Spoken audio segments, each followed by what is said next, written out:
এয়ারপোর্টের জন্য arm police battalion আছে, আরো অন্যান্য অ্যাসেট রয়েছে, তারপরে কেন কমান্ডোকে আপনারা কোন পর্যায়ে রাখতে হয়েছিল?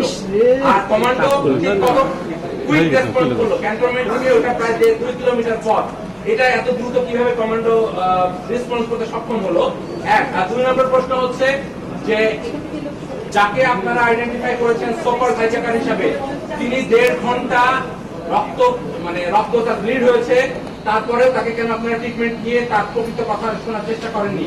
তৃতীয় প্রশ্ন, প্রধানমন্ত্রীর কাছে উনি কি কথা বলতে চেয়েছিল সেই বিষয়টা আপনারা জানতে কেন চাননি? ধন্যবাদ। আমি সচিব মহোদয়ের কাছে যাচ্ছি। আপনি যেটা বলেছেন যে আমাদের নিরাপত্তা, আমাদের যে আর্ম পুলিশ ব্যাটালিয়ন আছে তারা অ্যাকচুয়ালি বাইরের নিরাপত্তাটা দিয়ে থাকে, ভিতরের নিরাপত্তার দায়িত্ব হলো আমাদের সিভিলের দেশ।